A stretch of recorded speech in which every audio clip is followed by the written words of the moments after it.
जहां तक खिलाड़ियों की बात है, देश भर के खिलाड़ियों के लिए नरेंद्र मोदी जी की सरकार ने शानदार काम किया। और आप एक के बाद दूसरे खिलाड़ी से पूछिए, टारगेट ओलंपिक पोडियम स्कीम हो, आज खिलाड़ी की बोर्डिंग, लॉजिंग, ट्रेनिंग, देश विदेश में सारा खर्चा मोदी सरकार सहन करती है। 6 लाख रुपए जेब खर्च देती है। खेलो इंडिया अकेडमीज है, उसमें 3000 खिलाड़ियों को 5 लाख रुपया उनकी बोर्डिंग, लॉजिंग, ट्रेनिंग पर और 1,20,000 रुपए जेब खर्च अलग से देती है।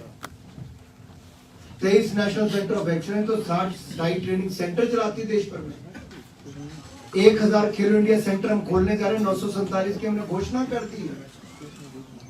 बजट जो केवल 946 करोड़ रुपए था यूपीए के टाइम पे 2014 में, वो बढ़ाकर 3,397 करोड़ कर दिया है।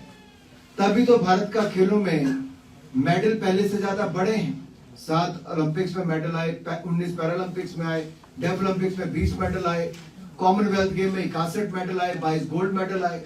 हमने कभी थॉमस कप नहीं जीता, हमने वो जीतने का काम किया। हमारी 4 महिला वुमेन खिलाड़ी वर्ल्ड चैंपियन बॉक्सिंग में बनी।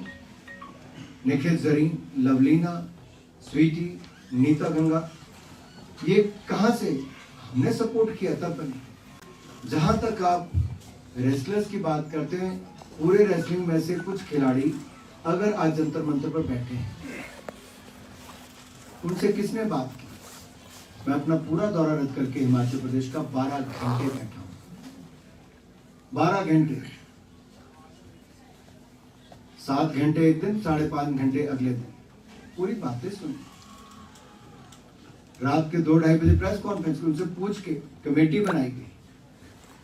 अब कंप्लेंट करने वाले कमेटी नहीं बनाते, लेकिन सरकार को बनानी थी, हमने बनाई। उन्होंने कहा एक बंदा और ऐड की थी, उन्होंने बबीता फोगाट का नाम दिया, हमने उसको भी ऐड करने का काम किया। हमारे मन में कुछ नहीं, हम निष्पक्ष जांच चाहते थे। ओवरसाइट कमेटी उसके बीच में देखी, उन्होंने देखने का काम किया। और ओवरसाइट कमेटी के आगे जो भी अपनी बात रखना चाहता था उसको अवसर दिया गया, किसी के ऊपर कोई रोक नहीं थी। समय सीमा बढ़ी इनके कारण, हमने बढ़ाने का काम भी किया। 14 बैठकें हुई। जिस खिलाड़ी ने कहा कि मुझे आना है वो आए, जिनका नाम भी किसी खिलाड़ी ने उसमें लिया होगा जो आना भी नहीं चाहता था, उसका भी नाम लिया, हमने उसको भी आने की अनुमति दी। और कमेटी की रिपोर्ट में क्या जो कहा गया, हमने उसकी मेजर फाइंडिंग्स थी कि निष्पक्ष चुनाव हो, तब तक कोई अडॉक कमेटी बने, 45 दिन के अंदर चुनाव हो, फिर इंटरनल कंप्लेंट कमेटी बने। अगर किसी को मेंटल सेक्सुअल हरासमेंट किसी तरह की है तो हर फेडरेशन में उस तरह की बॉडी बने, हमने उसके लिए कहा। यही नहीं, इसके साथ साथ अगर और भी कोई ऐसे जैसे वाली टीम सिलेक्शन है, टूर्नामेंट में भेजना है, वो भी निर्णय हमने कहा कि इंडियन ओलंपिक एसोसिएशन करे। हमने सरकार भी नहीं कहा, इंडियन ओलंपिक एसोसिएशन अपनी कमेटी बनाएगी, 45 दिन के अंदर चुनाव कराएगी, निष्पक्ष चुनाव होंगे, नई बॉडी आएगी, उसमें जो इंटरनल कंप्लेंट कमेटी है वो उस पर कार्रवाई कर सकती है।